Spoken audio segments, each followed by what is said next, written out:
Adarsh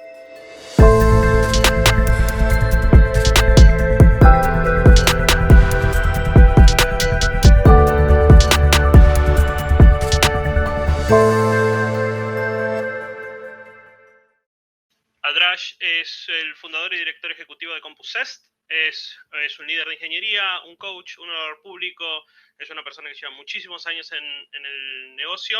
Es, además de eso, uno de los organizadores del DevOps Days de New York y de la reunión de DevOps Sync.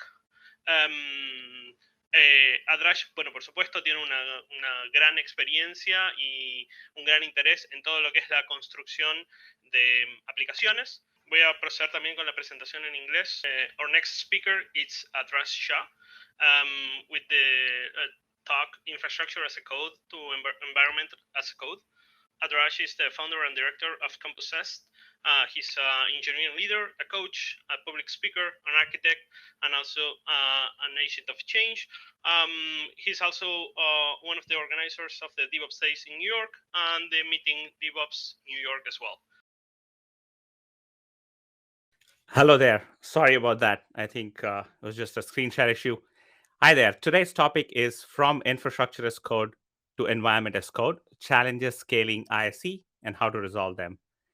This talk is based on my and my team's experience working with and helping various companies adopt infrastructure as code and the challenges we have seen scaling infrastructure as code over the years.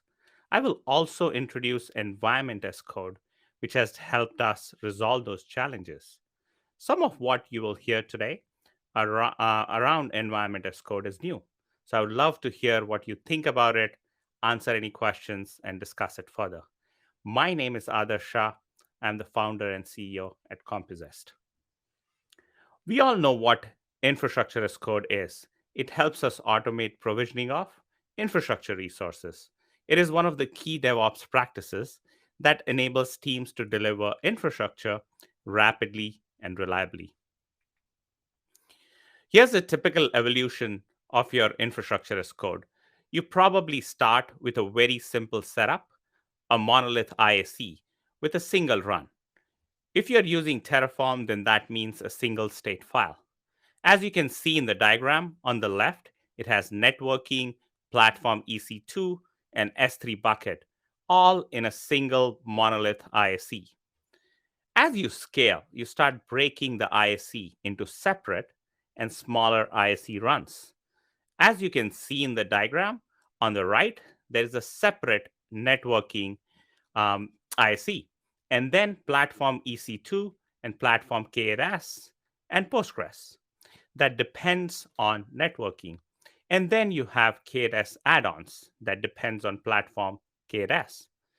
This talk is focused on teams who have already broken down their IaC into smaller runs or looking to do so.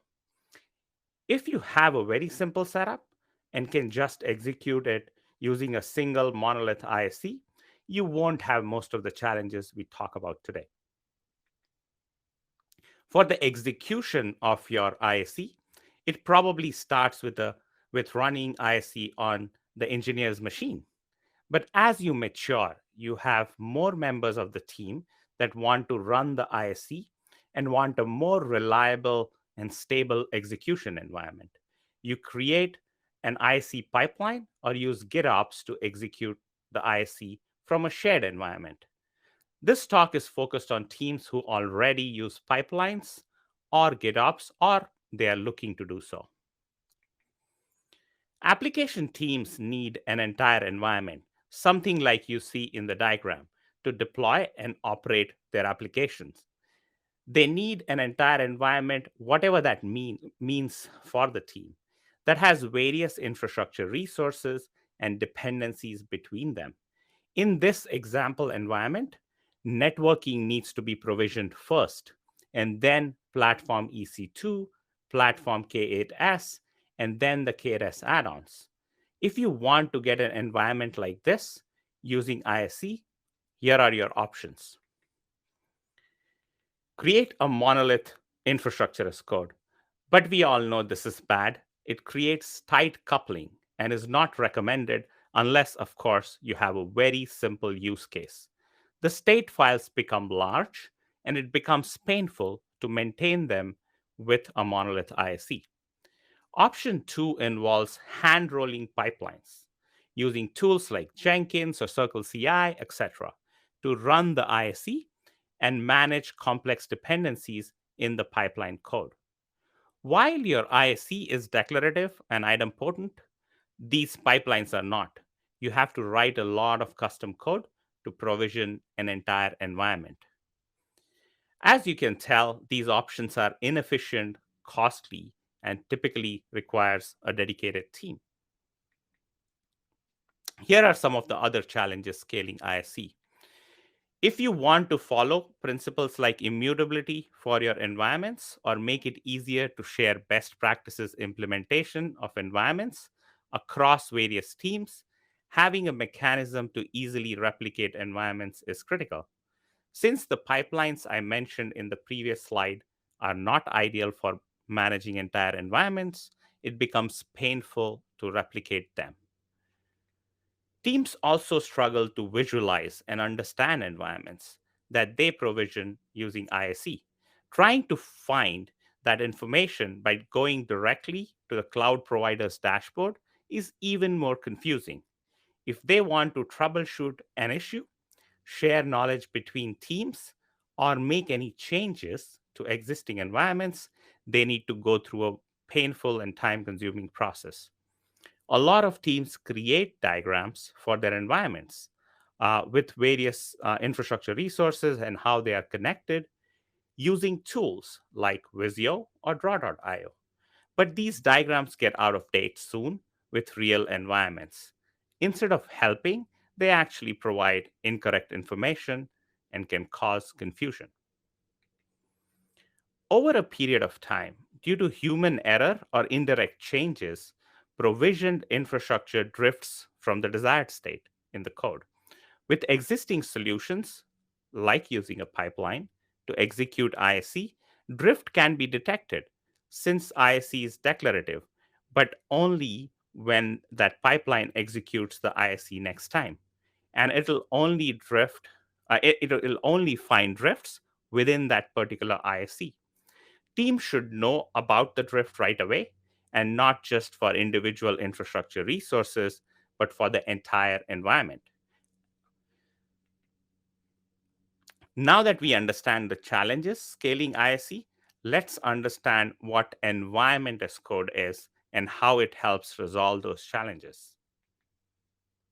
We can start by looking at a high level diagram of environment as code. Environment as code is just an abstraction over IaC. As you can see in this diagram, environment as code is declarative and executes and manages various IaC components. Various IaC components are responsible for provisioning infrastructure resources. Environment as code is responsible for executing infrastructure as code in the right order. If we use the Lego analogy, infrastructure as code automates various Lego pieces that are your infrastructure resources, or you might have few of them together. On the other side, environment as code automates how those Lego pieces are connected to make up a Lego toy, in this case, an entire environment. Here's the definition. I know it's long, but I think it's important to read through it and understand what it is. So, environment as code is an abstraction over infrastructure as code that provides a declarative way of defining an entire environment. It has a control plane that manages the state of the environment, including relationship between various resources, detects drifts, as well as enables reconciliation. It also supports best practices like loose coupling, idempotency, immutability, etc., for the entire environment. EaC allows teams to deliver entire environments rapidly and reliably at scale. Now let's dig a little deeper into the provisioning workflow. So we start at the top, you define your environment as code, you push it to source control, and as I mentioned earlier, it's declarative. And then there is a control plane that's associated with environment as code that picks up that change. It manages the state, as I mentioned, for the entire environment, including the dependencies between various components, what's the status of the last run, and then it starts reconciling. So all these individual boxes that you see with networking, platform K8s, or Postgres, that actually is Terraform in this case. Could be any IaC tool. And as you can see, each of those boxes have a state associated with it, which is managed by Terraform. But environment as code, specifically the control plane, is what manages what runs in what order. And then that Terraform code itself is responsible for provisioning those resources in the cloud provider. So if we look at the teardown flow, it basically reverses the logic, starts by tearing down the leaf nodes and goes up the chain. Let's look at the various attributes of environment as code now. So as I mentioned in the definition, environment as code manages an entire environment.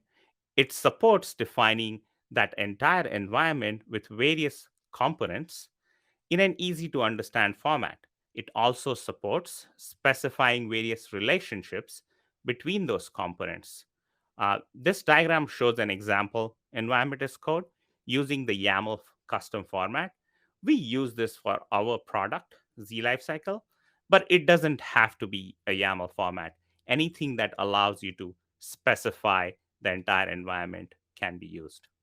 As you can see on line 54, it allows you to specify the type of infrastructure as code, Terraform in this case, and also that this component, platform EKS, depends on the networking component. So it kind of creates that tree. Environment as code promotes loosely coupled IaC components, like you see in the diagram. It brings those loosely coupled IaC components together to give an entire environment, rather than going the monolith IaC route. Like infrastructure as code tools have state files to capture the state of each IaC. Environment as code also has a state file that captures the state of the entire environment run, including the various components and their relationship. As you can see in the diagram, it has an operation and status that tells you about the last run of what type of operation it was and what's the current state. It also tracks component operation and status from the last run. Idempotency and immutability are key principles for infrastructure as code. How do you apply these to the entire environment? Let's first understand what these mean in case you're not aware of these principles. Idempotency means no matter how many times you run your infrastructure as code and what your starting state is, you will end up with the same end state. This simplifies the provisioning of infrastructure and reduces the chances of inconsistent results. So, as we start on the left, for non idempotent code, if you run your code once and if you want 3 VMs, it'll provision you 3 VMs. But if you reapply the change, it'll actually give you 3 new VMs unless you write some uh, logic to actually handle that yourself. So instead of expected 3 VMs, you actually end up getting 6. In case of idempotent code, though, if you provision 3 VMs the first time, and if you try to reapply the change, it won't make any changes because it knows the 3 VMs already exist. So you get the expected 3 VMs. With environment as code, you can achieve idempotency for the entire environment as it tracks states for entire environment and knows what the last operation was and its state. Pipelines don't do that for you. Configuration drift is a huge problem with infrastructure, as I mentioned earlier. Um, this usually happens if you have mutable infrastructure that lives for a long time. These issues can be resolved by using immutable infrastructure. So, as you can see on the left, with mutable infrastructure, when you have a new version of your code, you actually apply that new version to the same infrastructure. But in case of immutable infrastructure, if you have a change, you actually provision brand new infrastructure with that new version of your code. And then you redirect traffic to the new version and get rid of the old version of infrastructure. Immutable infrastructure means instead of changing an existing infrastructure, you replace it with new.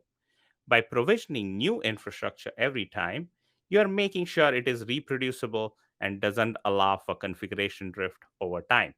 Why not apply this principle to the entire environment? You can do that using environment as code. You can replace, in fact, entire environments by bringing brand new environments instead of changing existing ones to achieve immutability. As mentioned earlier, teams usually create diagrams manually for their environments and then keep it updated as they change code. You all know how that goes. The diagrams get out of date over a period of time and provide misinformation and are more harmful than useful. Since environment as code is a simple, easy to understand format, you can use it to create a visual that helps teams understand their as well as other teams' environments within their organization. This screenshot is from our product Z lifecycle that is created using the environment as code concept. EaC has a control plane, as I mentioned earlier, that contains a reconciler that observes whether the desired state and the current state have drifted and then reconciles them. You might be thinking this looks like Kubernetes controllers. And yes, it is based on the same concept. In this case, though, it probably makes sense to have an approval step that shows the plan for what it's going to provision before bringing the actual state back to desired state, as this might involve destroying or recreating infrastructure. Comparing and promoting changes across various environments becomes a lot easier with environment as code. Since environment as code is an easy to understand format and push to source control, you can compare the code for various environments and promote changes. You can also use GitOps for the entire environment using environment as code. So let's actually look at how that GitOps flow would look like. So we start on the left, you write your environment as code, you push it to a branch. You can run some validation to make sure it's a valid format, no basic errors, and then you can create a pull request. Someone from within your team looks at the PR, approves the change, and then merges to trunk. The control plane that's associated with environment as code picks it up and starts reconciling the change and runs the infrastructure as code in the appropriate order to provision the infrastructure, in fact, the entire environment. Thanks everyone for listening. Hopefully, this was helpful. And sorry for all the issues when I started the talk with screen sharing and AV. But hopefully, you found this helpful, and you can find related content about the topic at the bit.ly link below. Please feel free to reach out if you have any questions. Gracias.